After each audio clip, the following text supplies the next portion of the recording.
వినాయక చవితి పరంపరకి మిఠాయి లాంటి శుభవార్త 40 గ్రాముల నుండి 100 కేజీల లడ్డూని కస్టమైజ్ చేస్తుంది మన పరంపర. ఆర్డర్స్ కోసం సంప్రదించండి. సో మీరు ఒకప్పట్లో అంటే చీరలు నగలు వీటికి ఎక్కువ ఖర్చు పెడుతున్నారు. నేను చాలా సీరియల్ ఆర్టిస్ట్ వాళ్ళ వ్లాగ్స్ చూసాను. మీరు అనుకుంటారు మాకు ఏదో ఎక్కువ డబ్బులు వచ్చేస్తున్నాయి, డబ్బులు అన్ని చీరలకి నగలకి ఖర్చు అయిపోతాయి. మీకు వచ్చే 100% ఇన్కమ్ లో ఈ ఖర్చులు 50%. నాకు మా ఆయన చెప్పింది సిన్సియర్ గా మేము ఇద్దరం ఫాలో అయ్యేది 50%. నా వరకు 50% ఒక 10 రూపాయలు ఇస్తే 5 రూపాయలు బట్టల ఖర్చు. మీరు అది ఎక్స్పెండిచర్ అనుకుంటారు, ఇన్వెస్ట్మెంట్ అనుకుంటారు. నేను కలవారి కోడల్లో ఇన్వెస్ట్ చేసిందే ముద్దుమందారంలో ఇన్వెస్ట్ చేసిందే నా ఫ్యూచర్.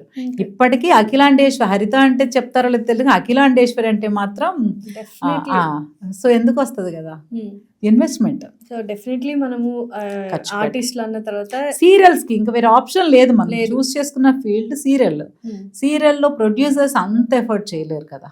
ఇచ్చే బడ్జెట్స్ కి పాపం మన చీరలు నగలు మనకు కాక 3 పూట్ల ఫుడ్ పెడతారు, పికప్ డ్రాప్ చేస్తారు, పని చేసినందుకు డబ్బులు ఇస్తారు.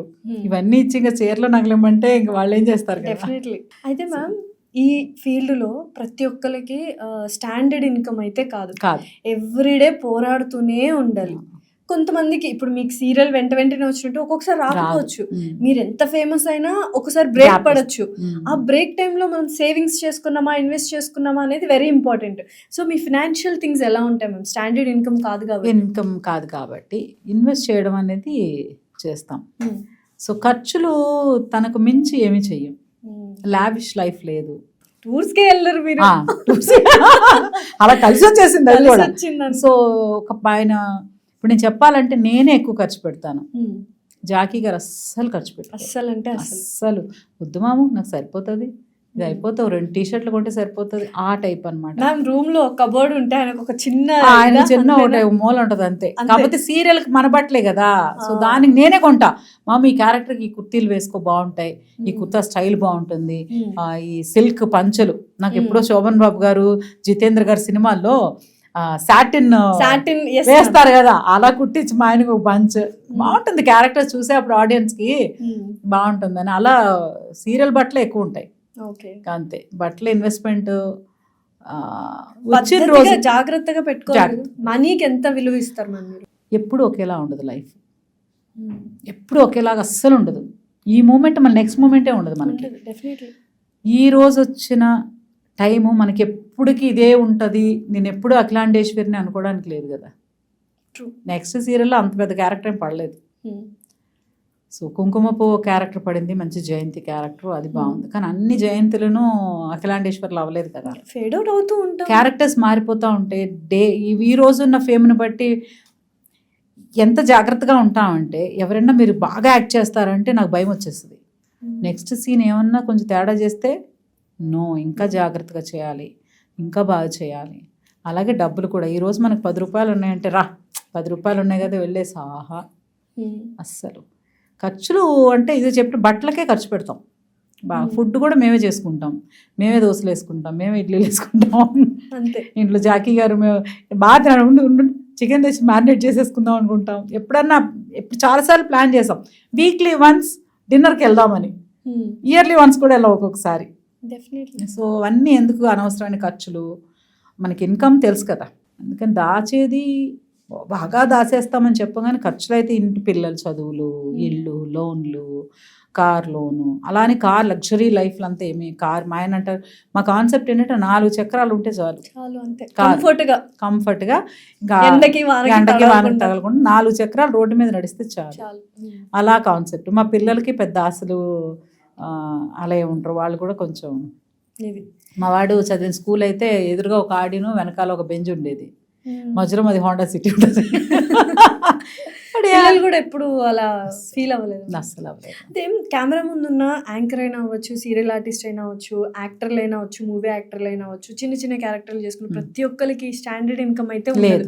ప్రతిరోజు పెన్షన్ లేని జాబ్. పెన్షన్ ఏంటి ఉన్నప్పుడు జీతం, పని చేస్తే జీతం కూలీ. యాక్చువల్ గా చెప్పాలంటే డైలీ కూలీ చెప్పారు. నేను చెప్తా అందరూ ఆహా అలా అంటారు. పనికి తగ్గట్టు కూలీ, ఒక్కొక్కళ్ళకి ఒక్కొక్క కూలీ ఇస్తారు. ఓ బిల్డింగ్ కడుతుంటే ఒక్కొక్కళ్ళకి ఒక రేంజ్ కూలీ ఉంటుంది కదా, సో అంతే కూలీ. సో మనము పరిగెడుతూనే ఉండాలి. మేమైతే వ్యూస్ కోసమో మా ఉనికిని చాటుకోవడానికి కెమెరా ఉందన్న ప్రతి ఒక్కరు పరిగెడుతూనే ఉండాలి. అలుపు ఎప్పుడైనా వచ్చిందా మ్యామ్?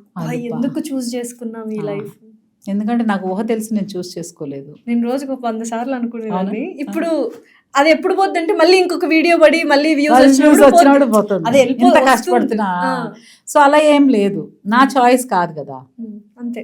నేను రావాలి డెస్టినీ, మా మమ్మీ చెప్పారు యాక్ట్ చేయాలని, అంతే. అమ్మ మాట వినడం అనేది ఒక అంతే. ఇప్పుడు ఎందుకు చేస్తున్నాం అంటే అది ఉద్యోగం కదా, ఇంత దూరం వచ్చి వెనకాల వెళ్తాం కదా. ఇది ఉద్యోగం అని ఎప్పుడు అందరు గ్రహిస్తే అప్పుడు మనం మనకి రావడమే అసలు ఉద్యోగం.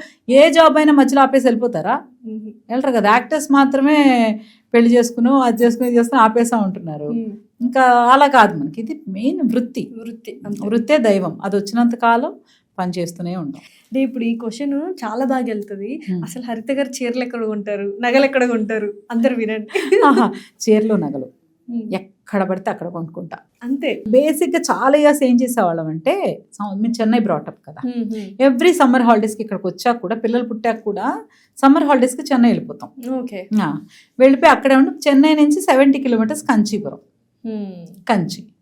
కంచికి వెళ్ళి చీరలు కొనుక్కుంటాం, తెచ్చేసుకుంటాం. సంవత్సరానికి సరిపడా వరలక్ష్మి వ్రతానికి కంచి పట్టు చీర, అమ్మవారికి కట్టడానికి, అన్ని పండుగలకి సరిపడా రాసేసుకుంటాం.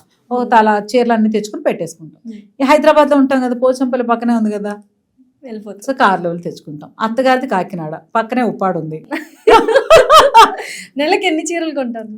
నెలకానేం లేదు, సంవత్సరానికే. నెల కొనేది ఉండదు. సంవత్సరానికి ఒకసారి కొంటారా? 1-2 సార్లునే అన్ని సెట్ అయిపోతాయి. ఎన్ని కొంటారు సంవత్సరానికి? ఒక్కసారిలో ఎన్ని చెప్పండి. మినిమం 10 కొనుక్కుంటా. ఓకే, సరిపోతాయా 10 మీకు? ఒక్కొక్కసారి 10 ఒక్కొక్కసారి 10 కొంటా. సడన్ గా కొత్త సీరియల్ స్టార్ట్ అవుతుంది అంటే అప్పుడు షాపింగ్కి వెళ్తాను కదా, అప్పుడు కొంటా. నాకు 25 సారీస్ పాడ్కాస్ట్ లోనే ఇలా కూర్చోడం, లేకపోతే అమ్మాయిలకి ఒక ఫంక్షన్కి వెళ్ళి అమ్మ చీర కట్టుకున్నాము, పట్టు చీర కట్టుకున్నాము, అటు ఇటు కదలడం అయిపోయినా కానీ అమ్మ ఇంకా ఇప్పేసి వేరే డ్రెస్ వేసుకునేంత వరకు ప్రశాంతత ఉండదు. మీరు అసలు 24/7 పడుకునేటప్పుడు తప్పితే 24/7 చీరలోనే ఉంటారు, పట్టు చీరలోనే మ్యాక్సిమం. ఎలా మేము అలవాటు అయిపోయింది. నాకు బేసిక్గా చీరలు ఇష్టం, పట్టు చీరలు ఇష్టం. చెన్నైలో అందరు పట్టు చీరలు కట్టుకుంటే భలే ఉంది అనుకునేదాన్ని. తర్వాత రేఖా గారు చీరలు కడతారు కదా, పట్టు మెరిసిపోతా ఉంటది. ఆవిడంట 2 చీరలు వేరే కలిపి కడతారట. భలే ఉన్నాయి చీరలు అనుకుంటా. తర్వాత కోరికలన్నీ ఒకేసారిగా పట్టు చీర, పూజలు, గుడికి వెళ్తే చీర అంటేనే అమ్మాయికి ఒక ఎమోషన్. అంతే, ఇంకా అదొక ఎమోషన్ నిజంగా. అదొక ఎంజాయ్ చేస్తే లివింగ్ ఎగ్జాంపుల్ నేనే. అసలు చీరలే కట్టేదాన్ని కదా. పాడ్కాస్ట్ స్టార్ట్ అయిన దగ్గర నుంచి ట్రై చేద్దాం అన్నప్పుడు హ్యాపీ చీర కట్టుకున్నప్పుడు అదొక చేస్తే మీరు ఒక వెల్తిగా ఉంటది డెఫినెట్లీ. సో మొత్తానికి చీర అనేది అదొక కలవారి కోడళ్ళు. తర్వాత అప్పటి వరకు నేను పట్టు చీరలు అన్ని కట్టలేదు, అంటే ఉంటాయి పండగలు. సీరియల్స్లో హీరోయిన్స్కి ఏంటంటే పండగకి ఎప్పుడన్నా, అది మిడిల్ క్లాస్ స్టోరీస్ ఉంటాయి కదా, సో అప్పటి వరకు మామూలు పండగకి, పెళ్ళికి, గుడికి వెళ్ళినప్పుడు పట్టు చీరలు కథమన్నీ. నేను ఎప్పుడు raw silk, tussar silk, Bengali cotton, Hyderabad cotton, ఈ చీరలే కట్టుకునేదాన్ని.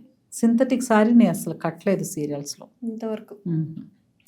నాకు సూట్ అవ్వదని, అంత పెద్ద నాకు సూట్ అవ్వదు, నా పర్సనాలిటీకి అది డిమాండ్ చేయట్లేదు, దాన్ని క్యారీ చేయలేను. కానీ మొత్తానికి అసలు ఫ్యాన్ బేస్ అయితే మీకు, మీ చీరలకు, నగలకు చాలా మంది ఉన్నారు డెఫినెట్లీ. సుమన్ టీవీలో మీ పర్సనల్ అండ్ బిజినెస్ ప్రమోషన్స్ కోసం కింది నెంబర్కి కాంటాక్ట్ చేయండి.